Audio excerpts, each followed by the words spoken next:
Aleluya. Gracias a Dios. Mira que Dios es bueno con nosotros, ¿no? Su misericordia nos alcanza día tras día, noche tras noche. Y estamos aquí es porque Él así lo permitió. Le doy la bienvenida un sábado en la noche más que nos permite Dios estar acá para aprender, a escudriñar su palabra. Un día que ha escogido Dios sin duda alguna, porque es que hemos permanecido, nos hemos mantenido acá en Él y para Él, y gloria a Dios que Él está haciendo su propósito en nosotros. Y les agradezco también a cada uno de los que están acá por haber venido, y bienvenido. Les amo mucho en el amor de Jesucristo y me gozo que estén acá. Me gozo mucho que estén acá. Vamos directamente a la palabra. Vamos a empezar. Vamos a recorrer la Biblia en diferentes libros, pero empezamos con nuestros textos base. Mateo capítulo 13, versículo 24. Capítulo 13 de Mateo, versículo 24. Vamos a aprender Biblia, vamos a aprender palabra de Dios, vamos a despejar dudas también.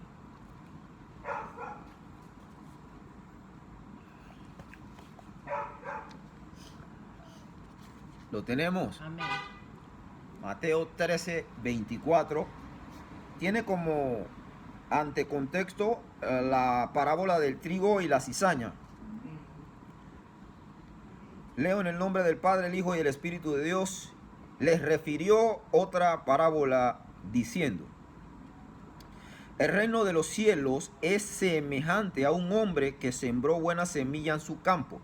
Voy a pedirle que se concentren en lo que leen y así podamos entender mejor. Pero mientras dormían los hombres, vino su enemigo y sembró cizaña entre el trigo y se fue. Y cuando salió la hierba y dio fruto, entonces apareció también la cizaña. Vinieron entonces los siervos del padre de familia y le dijeron: Señor, ¿no sembraste semilla en tu campo? ¿De dónde, pues, tiene cizaña? Él les dijo: un enemigo ha hecho esto. Y los siervos le dijeron: ¿quieres pues? Este texto, vamos a hacer énfasis bastante en este texto. Y los siervos le dijeron: ¿quieres pues que vayamos y la arranquemos? Él les dijo: no sea que al arrancar la cizaña arranquéis también con ella el trigo. Dejad crecer juntamente lo uno y lo otro hasta la siega. Y al tiempo de la siega yo diré a los segadores: recoged primero la cizaña y atadla en manojo para quemarla, pero recoged el trigo en mi granero. Vamos ahí mismo hasta el verso 36 para leer la explicación de esa parábola. Verso 36 dice: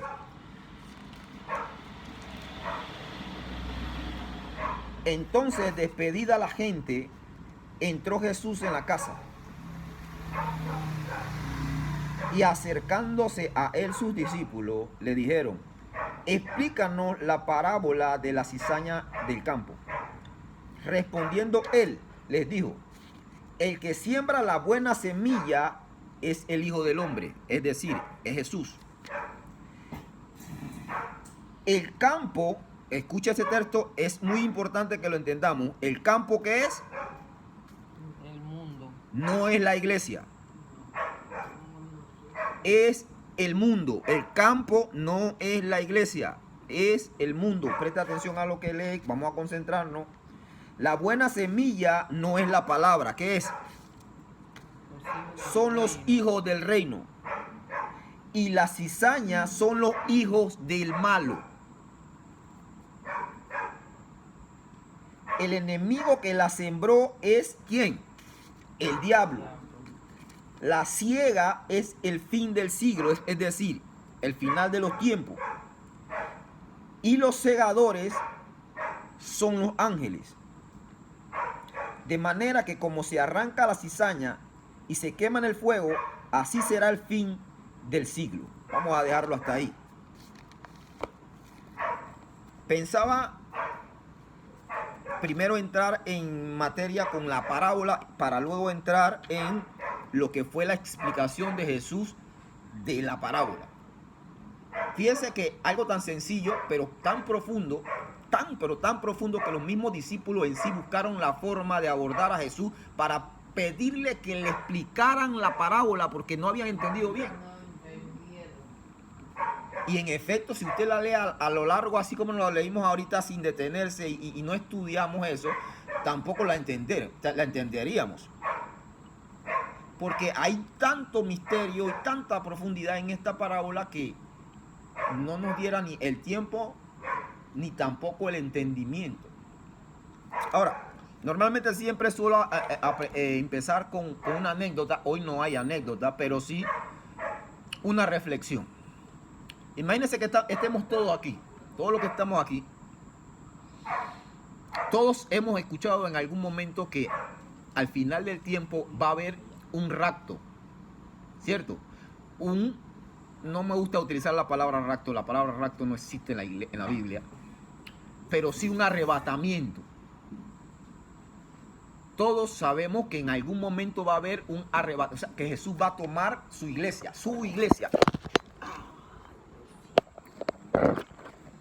Jesús va a tomar su iglesia y se la llevará, ¿cierto? En efecto, imaginémonos esto, estamos aquí. Y que por cosas de Dios, ese arrebatamiento fuese ahorita.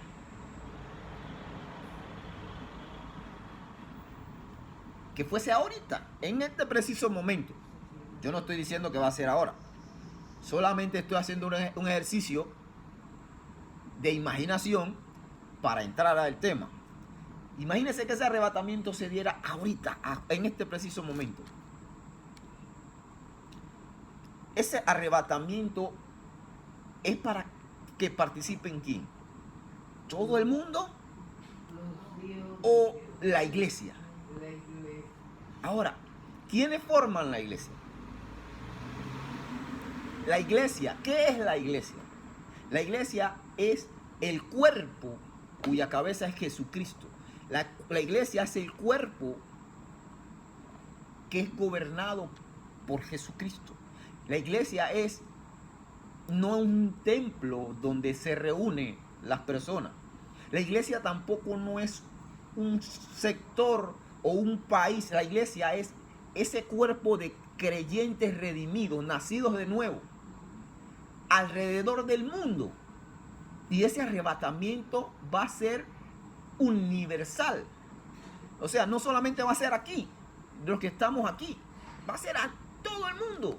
Y ese cuerpo, todos esos que son arrebatados, que son lavados por la sangre, que fueron nacidos de nuevo, esos son el cuerpo de Jesucristo. Esas son la iglesia, esos son los arrebatados. Pero el ejercicio es este. Imaginémonos que eso pase en este momento y todos los que forman parte de ese cuerpo se vayan. Y de repente nosotros estemos aquí y como dice la Biblia que va a ser en un abrir, o sea, en cuestiones de segundos, menos de segundos, porque nosotros parpadeamos en menos de un segundo. Pero cuando usted parpadee y abra los ojos y usted vea, faltan 2 aquí. O faltan 3. O nos vamos todos. O nos quedamos todos. No sé. Pero yo me voy. Entonces, imaginémonos que eso pasa. Imaginémonos que eso pasa. Ahora, una pregunta que yo me hacía con referencia a este tema, que dice la Biblia que eso va a ser en cuestiones de milésimas de segundo, en un abrir y cerrar de ojos. Millones y millones de personas se fueron. Tan rápido. ¿Cómo era posible que en segundos se pudiera Jesús pudiera identificar ¿Quién sí, quién no? tanta gente, quién sí y quién no, en un milésima de segundo. Yo me ponía a pensar eso, en milésima de segundo. Pero estudiando la Biblia me di cuenta que para él no era difícil. Para mí quizás sí, pero para él no era difícil. ¿Por qué? Porque cuando nosotros nacemos de nuevo, dice Efesios 1:13 que somos automáticamente sellados. Las arras del Espíritu, que es la garantía de que nosotros somos iglesia, ese sello es el que nos identifica para ser arrebatados. Ahora, ¿quién es iglesia? ¿Quién es hijo? Hace un rato hablábamos que no era lo mismo un creyente que un discípulo. Que un creyente era el que cree en algo. Por ejemplo, nosotros creemos que esa silla donde cada uno está sentado puede conmigo, por eso estamos sentados ahí. Pero eso no me hace creyente de esa silla. ¿Verdad? Cree que la silla puede con usted.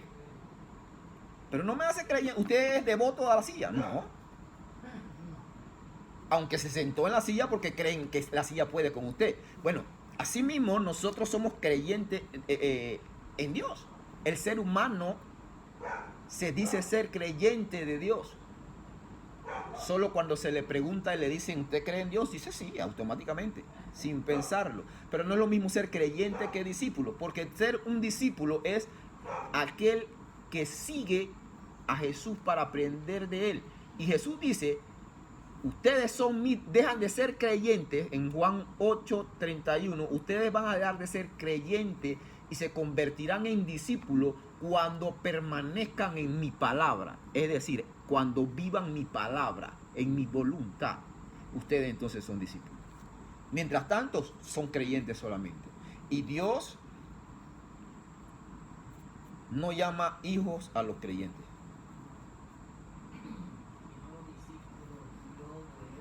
Sí llama hijos a sus discípulos.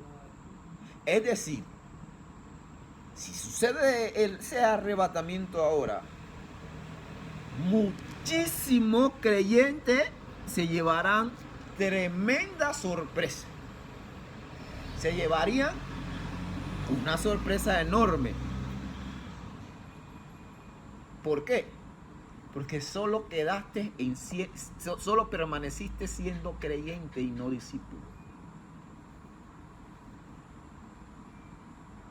Acabamos de leer una parábola en la que Jesús nos advierte de lo que sucederá en el final de los tiempos. Él va a separar lo bueno de lo malo. Una de las cosas que quiero aclarar en esta parábola trata, una de las lecciones principales de esta parábola es que esta parábola trata acerca de la separación total de los buenos de los malos. Otra lección que nos da esta parábola es acerca de la coexistencia del bien y el mal.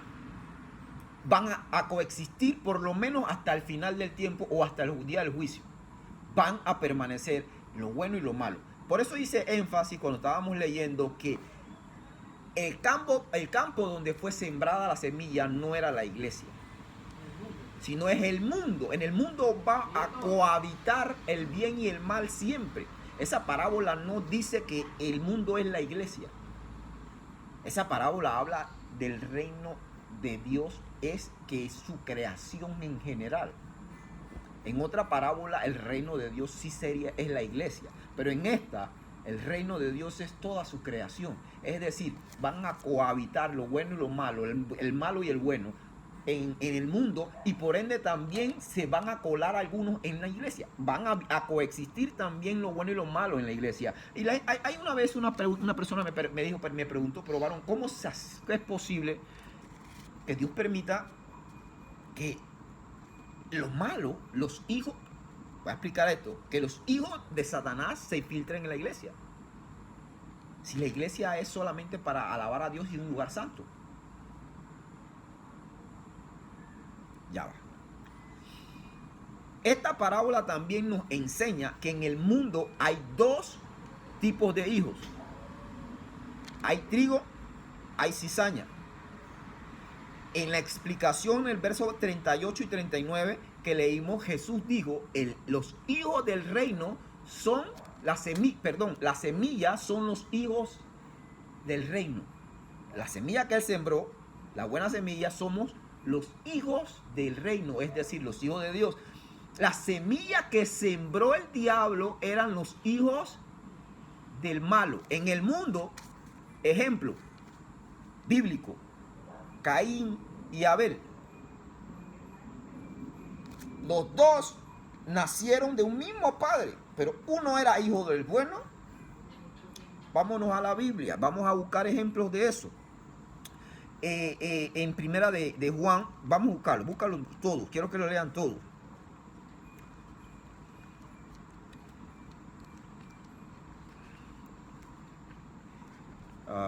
Ya va, que yo mismo no lo he encontrado.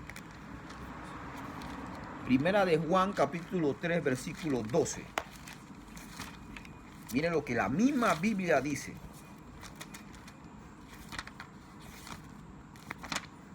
.12, sí, correcto. Lo tenemos. Leo. Primera de Juan. Primera de Juan, no San Juan. Dice, no como Caín, que era de quién, y mató a su hermano. ¿Y por qué causa lo mató? Porque sus obras eran malas. Y la de su hermano, vamos a aguantarnos ahí. Ya estamos viendo que los hijos del maligno se manifiestan a través de las obras malas que hacen. Y los hijos del bueno, de Dios, se manifiestan a través de las obras justas. ¿Qué hacen? Ya lo estamos viendo. Ahora, la parábola trata de una separación total del bien y del mal, o del bueno y del malo. Vamos a entendernos mejor. Literalmente la Biblia aquí en esta parábola está hablando de que los hijos de Dios son los hijos de la semilla que él sembró buena. Los hijos del diablo son la cizaña. El trigo son los hijos. La cizaña son los hijos, pero de diablo. Estamos entendiendo esto hasta ahí, ¿no?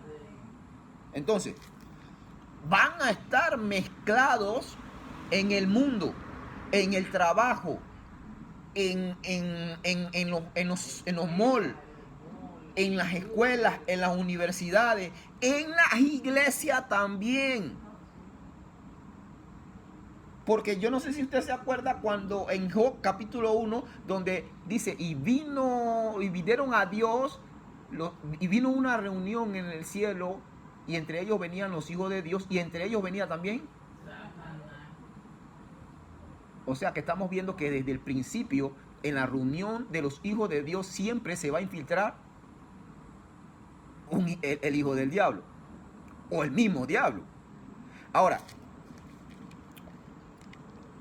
esta parábola no enseña, esto quiero hacer un énfasis aquí porque esta parábola ha sido muy mal interpretada y usted va a escuchar muchas predicaciones hablando de esta parábola diciendo que en la iglesia, si hay alguien que está fuera de orden, si hay alguien que está mal, que está creando división o que está pecando y haciendo pecar a los demás, hay que dejarlo ahí porque hasta el final del tiempo Dios lo va a sacar. No, esto no habla de eso.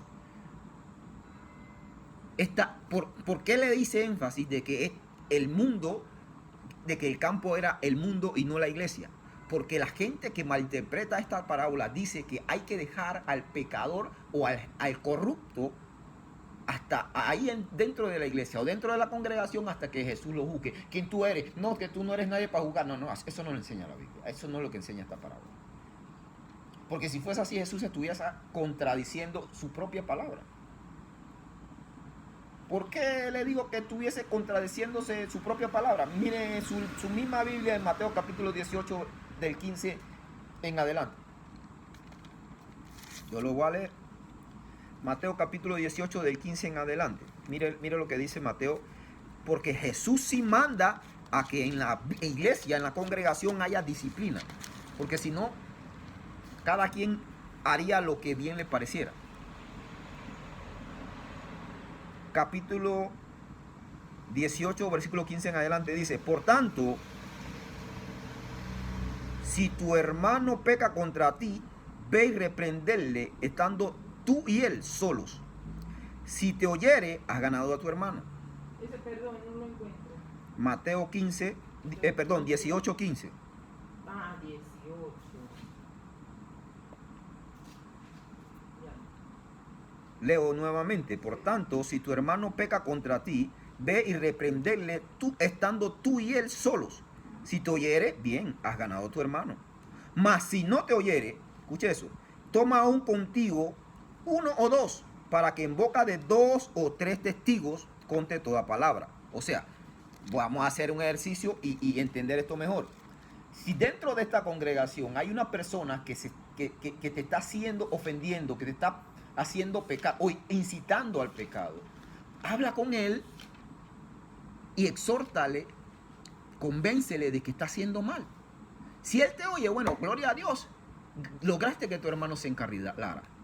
Pero si no te oye, busca 2 testigos dentro de esta misma congregación para que conste que tú fuiste de él, hablaste con él, pero él no te quiso escuchar. ¿Qué más pasa cuando ya no quiere escuchar? ¿Qué dice Jesús? Mira. Vamos, claro, voy a poner ese ejemplo, perdón que interrumpa. Ajá, vale. Cuando, por ejemplo, Víctor y yo estábamos asistiendo a la iglesia, la pastora nos habló, ustedes tienen que casarse. Ustedes no pueden estar, ustedes, o sea, deben, si quieren coger su comunión, si quieren, ¿me explico? Entonces ella nos llamó aparte, o sea, para que formalizáramos la relación, pues. O sea, no está viviendo en ¿cómo se llama? En fornicación.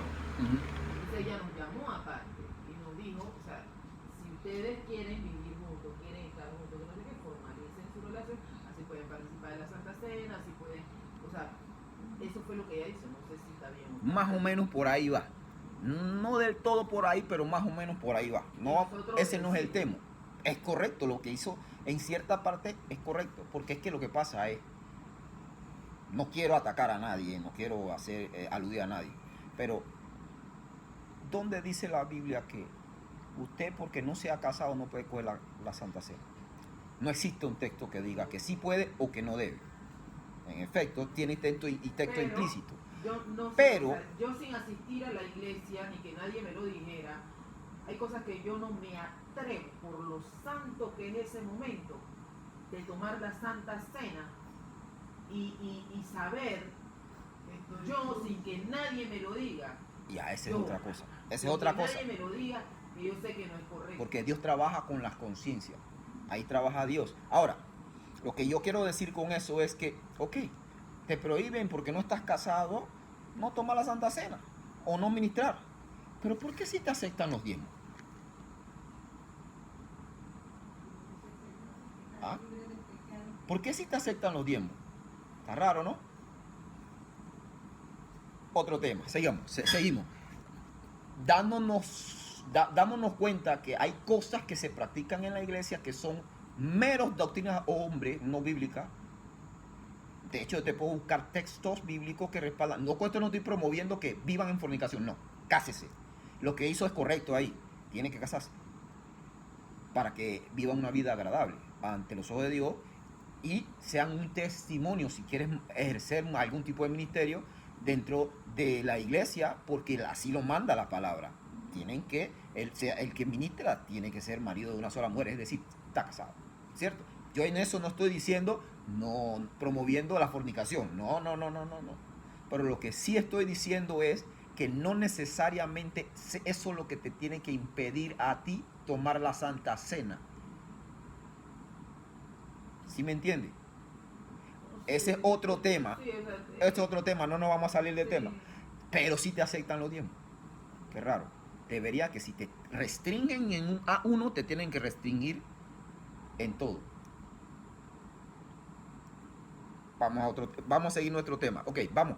Entonces, Depende de cómo tú des el diezmo. Eso es otro tema. sí, es otro tema, pero digo otro tema. Entonces, mire que si dice que si vas con 2 o 3 testigos y él no te escucha, vamos a ver qué dice Jesús que debes hacer en ese caso. Versos 17.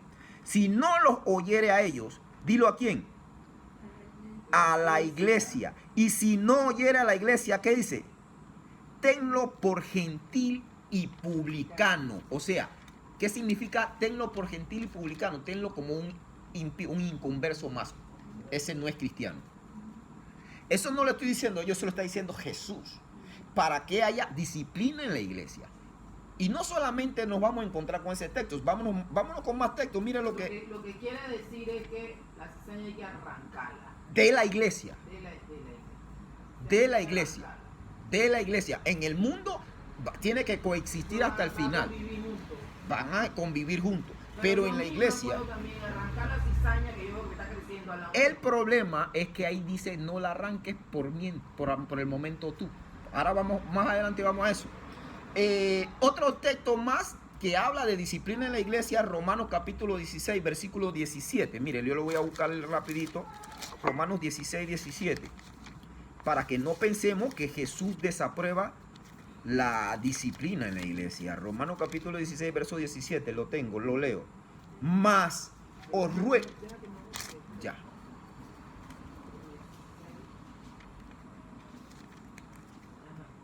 Ya lo tenemos. Leo.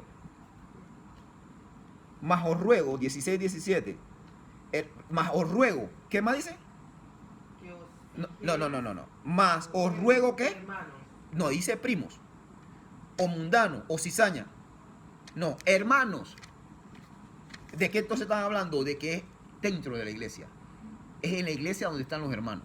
¿O no? En el mundo no hay hermanos. Leemos más. Mas os ruego, hermanos, que os fijéis en lo que causan divisiones y tropiezos en contra de la doctrina que vosotros habéis aprendido. ¿Qué dice? ¿Que os qué? Apartéis de ellos. Déjalo que crezcan ahí solo, yo me voy. Apartéis de ellos. ¿Qué significa apartéis de ellos? No camines con ellos, no andes con ellos. Con una persona que adultera la doctrina o que una persona que quiere vivir su propio evangelio. El evangelio según San Miguel, San Patricio, San Vicente, Santo Nino. Ese evangelio, apártate de ese. Vive la doctrina que aprendiste de nosotros, o sea, la Biblia.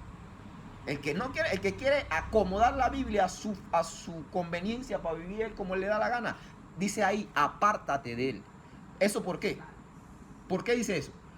Porque se necesita en la iglesia disciplina. Porque es que en el mundo se va a coexistir el bien y el mal, el bueno y el malo, pero en la iglesia no. La Biblia mismo, 1 Juan dice, nosotros vivimos en el mundo, pero no somos del mundo. Nosotros tenemos que vivir en el mundo, pero no como el mundo vive. Si tú vives como en el...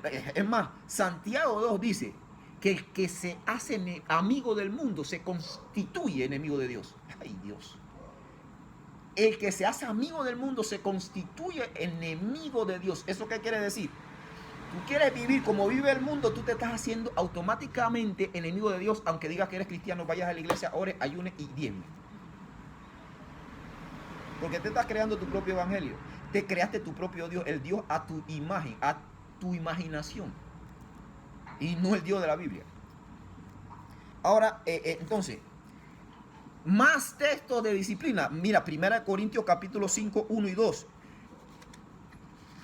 Más textos de disciplina, 1 Corintios 5, 1 y 2. Estábamos en Romanos, en las dos páginas más. Y ahí va a encontrar 1 Corintios capítulo 5, 1 y 2. Dice, de cierto, preste atención a ese texto. Preste la atención a ese texto. Dice, De cierto se oye que hay entre vosotros, ¿qué cosa? Fornicación. Y tal fornicación, cual ni aún se nombra entre los gentiles, tanto que alguno tiene a la mujer de su padre, o sea, estaba metiéndose con su madrastra. Y vosotros estáis envanecidos. ¿No deberíais más bien haberos lamentado para que fuese quitado de en medio de vosotros, el que cometió tal acción? Ciertamente yo, como ausente en cuerpo, pero presente en espíritu, ya como presente he juzgado a el que tal cosa ha hecho. En el nombre de nuestro Señor Jesucristo, reuníos vosotros y mi espíritu con el poder de nuestro Señor Jesucristo. ¿Y qué dice el 5? Y el tal sea entregado ¿a quién?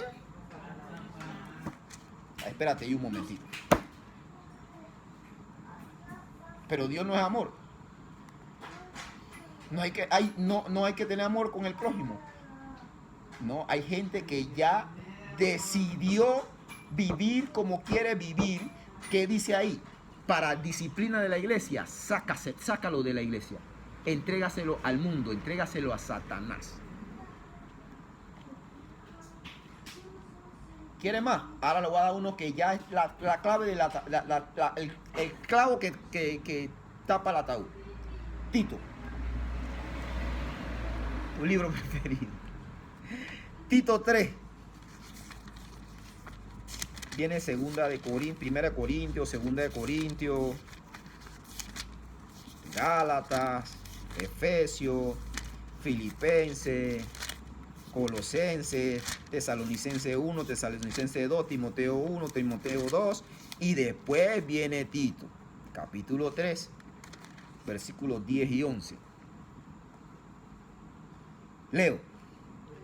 ¿Qué dice? A el hombre que cause divisiones después de una y otra amonestación. Igual lo que dijo Jesús en capítulo 18.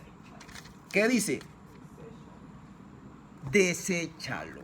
Espérate.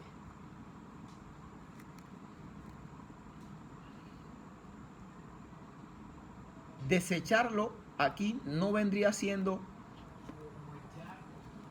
lo mismo que habló en la parábola. Apartarlo. Sácalo. O sea que en la iglesia sí hay que sacarlo. No en el mundo dice la parábola, déjalo hasta el final del tiempo. Pero en la iglesia Jesús dice, tiene que sacarlo. O sea, lo que te quiero decir es que con esta parábola no entra eso de que si él está en pecado o si el mismo pastor te está enseñando una doctrina que no es... Si hay gente que se puede... que se tiene que sacar de la iglesia. Tiene que salir de esta congregación. Así es. Me está dañando la salud. Así es. Y no me diga que no hay amor en esta iglesia, porque precisamente porque sí hay amor es que se está sacando. Y es por amor al resto de los congregantes. Porque él está corrupto y me va a corromper al resto. Y yo tengo que, por amor a mí, a las ovejas, tratar de guardar el corazón de esas ovejas, de el lobo que está dentro del redil. O sea que sí se necesita la disciplina. Esta parábola no enseña que no debe haber disciplina en la iglesia, porque ahí dice, bueno, ¿por qué te metes con los pastores, con los predicadores de falsa doctrina? Déjalo ahí, que Dios lo va a juzgar. No. Hasta el final del tiempo, no, esa parábola habla del mundo, no de la iglesia. En la iglesia hay que ejercer disciplina. En la iglesia hay que sacar a los malos. Porque hay hombres malos, hay mujeres malas, hay gente mala. Hay gente que son hijos del mal. Y hay otros que son hijos de Dios. Que son justos, practican justicia. Y de eso trata esta parábola. Entonces, esta parábola tampoco habla de que no debe haber disciplina en la iglesia, ¿cierto? Pero nadie nace siendo hijo de Dios. Nadie nace siendo trigo. Nadie. Todos nacimos siendo cizaña. todos nacimos pecadores. Por cuanto todos pecaron, todos fuimos destituidos de la gloria de Dios, porque justo no hay uno solo Dios, porque el que dice que no tiene pecado es el tal mentiroso, hace a Dios mentiroso. O sea, te estoy mencionando textos que dicen que todos somos pecadores, todos nacimos pecados. Porque el pecado entró por un hombre, a sí mismo por un hombre entró la salvación. Esos son textos que te están diciendo que nadie nace siendo trigo. Entonces, nadie nace siendo hijo de Dios. ¿Cuándo comenzamos a ser hijo de Dios? Juan capítulo 1, primera de Juan capítulo, San Juan, el Evangelio. San Juan capítulo 1, verso 11. Mira lo que dice.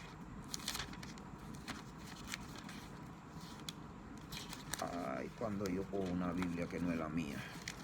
Capítulo 1, 11. Versículo 11. Y dice, a lo suyo vino, No lo recibieron. el 12, mas a todo lo que le recibieron, a los que creen en su nombre, les dio potestad de ser hechos hijos de Dios. A ver, entonces, ¿qué quiere decir? Que yo no nací siendo hijo de Dios. Como hay mucha gente que profesa, todos somos hijos de Dios. No, equivocado. Todos somos creación de Dios, todos somos criaturas de Dios, pero no todos son hijos de Dios. A los que le reciben,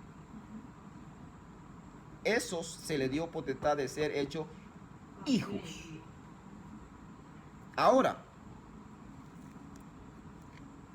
primera de Juan capítulo 3, versículo 1. Mirad cuán amor nos ha dado el Padre para que seamos llamados hijos de Dios. Primera de Juan capítulo 3 también, pero el versículo 10. En esto se manifiestan los hijos de Dios. Vamos a leer ese, primera de Juan, porque yo quiero que quede bien claro. Aquí el apóstol Juan, o Dios a través del apóstol Juan y el Espíritu Santo, enseña la diferencia entre los dos tipos de hijos que existen en el mundo. Porque solamente existen dos tipos de hijos en el mundo. Primera de Juan, capítulo 3, versículo 10. Lo tengo, lo leo. ¿Cuántos lo tienen? Nadie. Versículo 3, capítulo 10. Sí. Amén. Ahí. Juan 3, 10. 3, 10. ¿Qué dice? Está fuerte ahí, ¿eh? Ajá. Esto no es mi palabra, esto es Dios hablando. Yo no tengo nada que ver con esto. En esto se manifiestan los hijos de Dios. ¿Y quién? Y los hijos del diablo. Wow. Hay dos hijos entonces nada más en la iglesia. ¿Cómo se manifiestan? Todo aquel que no hace justicia. Todo aquel que no hace justicia y que no ama a su hermano, ¿qué dice? No es de Dios. Primero, todo aquel que no hace justicia. Ay, espérate. Un ejemplo de no hacer justicia.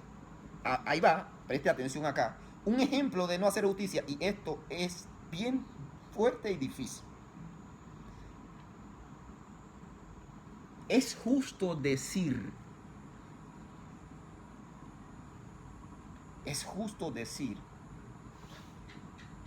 bajo el pretexto de instinto de madre o instinto de padre,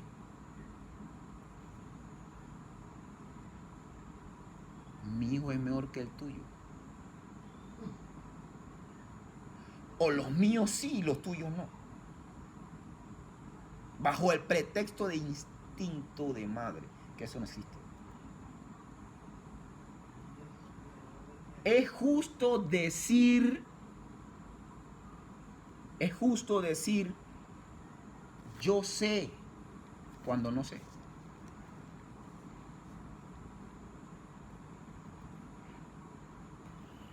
Es justo decir soy hijo de Dios cuando prefiero las cosas del mundo? ¿Es justo? No me respondan, vamos a respondernos conscientemente. No, a mí no. Si no es justo eso, entonces vendríamos siendo hijo de quién. Vamos a seguir, no nos vamos a detener porque hay más material. Esa palabra justicia es muy amplia. Sí, pero es que justicia no es lo mismo de justo. Justo y justicia son derivados. Uno nace de la otra, pero tiene diferentes ramas. No hacer Justo es el que practica la justicia. Y sabe, ejemplo.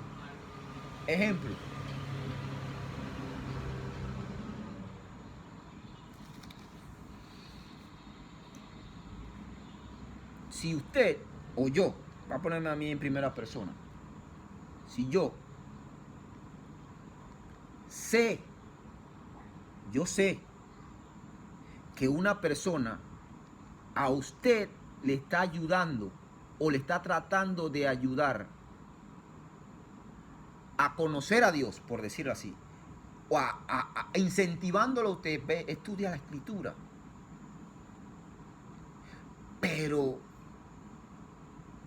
viene Tonino y le dice a usted, no, pero es que Tonino no es perfecto. Así que no necesita escucharlo a él. ¿A quién vas a escuchar? ¿Es justo eso? ¿Es justo? Ahora, ¿quién va a escuchar? Porque es que no hay un solo hombre que sea perfecto.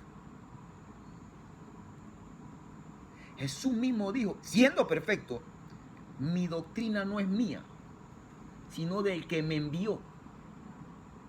Diciendo, lo que yo te estoy enseñando no es mío. Por eso yo siempre le digo, busquen ustedes en la Biblia.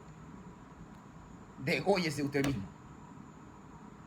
Porque no son cosas mías. Lo que estamos hablando aquí no es cosa mía. Usted lo está leyendo en su Biblia. Vamos más, mejor no nos vamos a detener en ese punto. Entonces, esto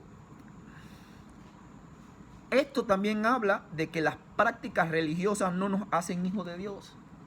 ¿Cómo así?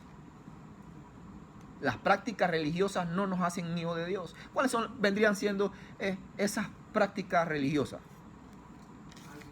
Ayuno, oro, diezmo, leo la Biblia. Esas son prácticas religiosas. Eso no me hace cristiano. Yo tengo un dicho muy arraigado. Usted se imagina que yo saco el carro de ahí y en vez del carro dormir en el estacionamiento donde está, pongo una sábana yo y me acuesto a dormir en el carro, ahí en el estacionamiento. Entonces ya yo dejaría de ser humano y soy carro ahora, porque dormí en el estacionamiento. Que yo duerma en un estacionamiento no me hace carro. Que yo vaya a una iglesia no me hace cristiano. Que yo tenga prácticas de cristianismo o religiosas no me hace cristiano. Porque ¿quién ora más que los musulmanes? Oran 6 veces al día. Los evangélicos no oramos 6 veces al día. ¿Quién ayuna más que los judíos? Sí, los judíos también. 2 veces a la semana obligatorio. ¿Cuándo fue la última? No me conteste. ¿Cuándo fue la última vez que usted ayunó? No me conteste. Ellos oran reglamentariamente 2 veces a la semana. Y los judíos, los mormones, el diezmo se le descuenta directo de su sueldo, así como su seguro social a los mormones. Son prácticas religiosas. No es que hoy no voy a diezmar, no, descuento directo. Esos son hijos. Eso te hace ser hijo de Dios. Eso los hace ser hijos de Dios. Practican lo religioso. Es más, se conocen todo el lenguaje cristiano. Amén, gloria a Dios, aleluya. Y levantan la mano, me voy al altar en el culto a orar de rodillas. y en la alabanza danzan y brincan y dan vueltas y se revuelcan y rapacatalacán ya y todas esas cosas. Pero eso no te hace hijo de Dios. Eso no te hace hijo de Dios. No son las prácticas religiosas, no nos hacen hijos. Lo que realmente ustedes quieren leer por ustedes mismos, que realmente aquí nos vamos a dar cuenta si somos hijos o no somos hijos. Y con eso va a terminar. Hay mucho más material aquí. Hay mucho más material aquí. Pero voy a terminar. Vamos a Gálatas 5. Gálatas 5 enseña quién es hijo o quién tiene el Espíritu Santo y quién no. Usted quiere saber si usted es hijo, hija. Usted quiere saber si es hijo o hija y si tiene el Espíritu Santo. Vamos a Gálatas 5. Gálatas 5. Romanos. Primera y segunda de Corintios. Y después viene Gálatas. Gálatas 5. Vamos primero a ver quiénes son los hijos. ¿Quiénes son los que tienen el fruto del Espíritu Santo, los que son hijos? Del versículo 22 en adelante. ¿Qué dice? ¿Quién lo tiene? Amén. ¿Qué dice? Mas el fruto del Espíritu es amor. Aguante ahí. Mire, cuando uno es hijo y tiene el Espíritu, lo que manifiesta, ¿qué es lo que manifiesta? Lo primero que manifiesta, ¿qué es? Amor. Oh. ¿Qué más? Gozo. Gozo. Paz. Paz. Ah. Paciencia. Paciencia. ¿Qué más? Benignidad. Oh. Bondad. ¿Qué más? Fe. Ajá. Mansedumbre. Ya un día hicimos una clase de mansedumbre. Ajá. Templanza. Ajá. Contra tales cosas No hay ley. Ahora, en este mismo capítulo, pero en este mismo capítulo, pero desde el verso 16 nos vamos a dar cuenta ahora quiénes son los que están dentro de la iglesia y creen que son cristianos, pero no son. ¿Qué dice el verso 16? Ajá. Ahí mismo, el mismo capítulo. 5:16. ¿Qué dice? Pues andad en el Espíritu y no satisfagáis los deseos de la carne. ¿Porque qué? Porque el deseo de la carne es contra el Espíritu y del Espíritu es contra la carne. ¿Y estos? Se oponen entre sí para que no hagáis lo que quisiereis. Pero si sois guiados por el Espíritu, no estáis bajo la ley. Ahí empieza la lista ahora en 19. Y manifiestas son las obras de la carne, que son adulterio, santo, fornicación, Ajá. inmundicia, Ajá. lascivia, Ajá. idolatría, Ajá. hechicería, enemistades, Ey, no me cae bien. Ajá. Pleitos. celos, Ajá. ira, Y ira. contiendas, Oh. disensiones, herejías, ¿Qué más? envidias, homicidios, borracheras, orgías y cosas semejantes a estas, acerca de las cuales os amonesto, como ya os lo he dicho antes. ¿Y lo que los practican qué cosa? practican tales cosas no heredarán el reino de Dios. Ay, Dios. Yo me voy a hacer una lista ahí para eso. Queremos autoanalizarnos de qué lado estamos. Si son hijos de Dios o hijos del diablo. Ahí está. No, eso no lo estoy inventando yo. Eso yo le estoy diciendo que lo lean ustedes mismos. Es prácticamente diciéndole, como en la película china, háganse el harakiri ustedes mismos. Ya me dice el pase. Ya me fijé. Ahora, para cerrar, Se gancho en varias. Regresamos a Mateo 13 en la parábola el trigo y la cizaña. A Mateo 13 regresamos.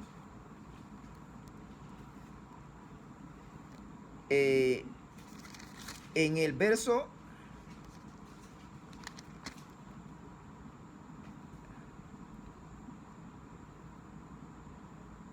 28 y 29 y 30. Voy a leerlo. Ya lo tenemos. Amén. Él les dijo, un enemigo ha hecho esto. Y los siervos le dijeron, ¿quieres pues que vayamos y la arranquemos? Él les dijo, no, no sea que al arrancar la cizaña, arranquéis también con ella el trigo. Dejad crecer juntamente lo uno y lo otro hasta la siega, y al tiempo de la siega yo diré a los segadores, que son los ángeles, recoged primero la cizaña y atadla en manojo para... ¿Qué? ¿Qué representa esa quema? Pero recoger al trigo, ¿a qué? A mi granero, a mi morada que yo preparé. ¿Por qué? La pregunta que voy a hacer, ¿por qué él le dijo no la arranques? No vaya a ser que arranques una con la otra. ¿Por qué? ¿Por qué? Se lo voy a poner tan facilito. Y es tan fácil entenderlo. Porque Jesús le está diciendo, no, tú no la arranques, déjala ahí. Porque nosotros los seres humanos no tenemos la capacidad de discernimiento que tiene Dios. Como para saber en efecto quién es trigo y quién es cizaña a la perfección. Porque si usted agarra una rama de trigo y una rama de cizaña, son idénticas. Son idénticas. Tengo entendido que la cizaña crece más alto que el trigo. No necesariamente. Las dos miden 1,5 centímetros. Las dos. Solo que la cizaña se ve más alta porque como no lleva fruto se mantiene erguida. Y el trigo, como tiene frutos, se inclina, se dobla. Te vas a dar cuenta. Entonces, ¿qué sucede? La diferencia entre una y otra es el fruto. Jesús dijo, por su fruto. Ahora, ¿por qué la cizaña? Un pastor, compartiendo yo este tema con alguien, un pastor me dijo, entonces varón, la cizaña es erguida, lo erguido representa orgulloso. Ese pastor me dijo, mira varón, hay dos características que dicen si somos o no somos cristianos. ¿Ustedes quieren saber cuáles son? Hay dos características que enseñan quién es cizaña y ¿quieren saber cuál es? Se la digo. Se lo digo. La primera característica, la cizaña piensa que es trigo.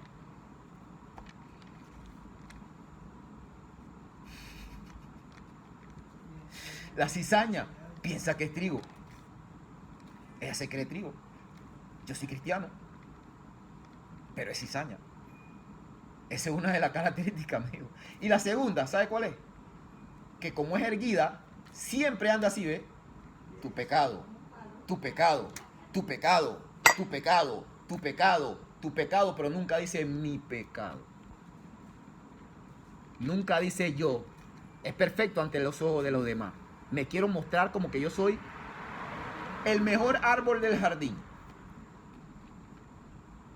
Y es erguido, se ve bonito. Erguido. ¿Quién erguido no se ve bonito? Pero erguido del orgullo. Sin embargo, el trigo es inclinado. Inclinarse representa ¿qué? Humildad. Humillarse. Humillados bajo la poderosa mano de Dios, y Él os exaltará cuando fuere tiempo. Eso representa el trigo. Humildad, humillarse. Si se humillare en mi pueblo sobre el cual mi nombre es invocado, entonces yo... Eso es el trigo y la cizaña. Trigo, tu pecado, tu pecado, tu pecado. Y nunca mi pecado. ¿Por qué Jesús le dijo no, déjala ahí? Porque es que nosotros no. Ejemplo de eso. Otro ejercicio ya. Imagínense que nosotros estuviésemos en el tiempo de Abraham, cuando Abraham llegó a Egipto. Nosotros estamos ahí, vemos que viene entrando Abraham. Presta atención. Viene entrando Abraham por la puerta de Egipto. Viene con Sarai. Qué preciosura de mujer. ¿Qué le dijo Abraham a Sara? Dile que tú eres Hermana. Pega mentira. Son malos. Espérate. Pega mentira, le está diciendo. Si usted hubiese estado ahí como cristiano y ve a Abraham diciendo a Sara que pegue mentira, ¿qué usted piensa? Este es el padre de la fe. Este no es, este es cizaña. Pero él era el padre de la fe. Es que el problema es que el trigo también se equivoca. Y Jesús sabe que nosotros no tenemos el suficiente discernimiento como Él lo tiene para decir quién es trigo y quién es cizaña. Aunque los frutos hablan. Pero hay veces que en medio del proceso nosotros claudicamos porque somos humanos y pecadores. No, cuando tú eres cristiano, tú no entras a llevar una vida perfecta. Tú vas en busca de la perfección, pero en búsqueda de esa perfección te tropiezas y caes. Porque 7 veces cae el justo. Nosotros no somos perfectos. La iglesia no es un lugar de concentración de perfectos, sino de pecadores que están buscando esa santidad. A Jesús le dijo, no la arranque.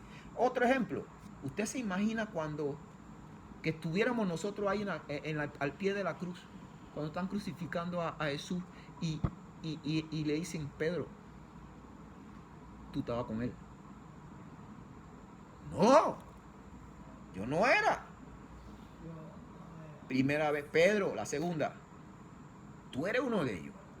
No, tercera vez, te juro que yo no estaba con él. Y tú estabas ahí. ¿Qué usted pensaría de Pedro? ¿Qué clase de discípulo era ese? ¿Qué usted pensaría de Pedro? ¿Dónde estará Pedro? ¿A dónde? ¿A dónde más va a estar? Pregúntale a los católicos, dicen que es el que le está esperando cuando usted va a entrar al cielo. Ajá. Entonces, si nosotros tuviésemos ahí lo más seguro que por nuestro escaso discernimiento decimos, este tipo este es cizaña, este no es discípulo, este no es cristiano, no, ese él no está. Pero, él era creyente. Pero mire dónde está Pedro, después que quedó siendo Pedro. Sí, entonces por eso Jesús dijo, no arranque, déjame eso a mí. Déjame eso a mí, porque lo que pasa es que yo sí sé, yo sí conozco el corazón. Es que nosotros a veces pensamos que porque Tony no se cayó, este no es cristiano. Y ese es el peor error. Por eso David, esa es la característica principal por la que Dios le habló de David. Un hombre conforme a mi corazón. Porque aunque Saúl se había caído, él no lo vio como cizaña. Él dijo, ese es un ungido. Está caído, sí, pero es un ungido. Ese Dios lo cogió. ¿Y qué hacía David en vez de matarlo? ¿Por qué lo quería matar? Te voy a dar la mano. Por eso es que Dios decía, ese es un hombre conforme a mi corazón. Pero nosotros hubiésemos visto a Pedro y decimos, acá está, corrió para acá. Ese no es cristiano. Ven a agarrarlo, mátalo también. Eso hubiésemos hecho nosotros como cristianos.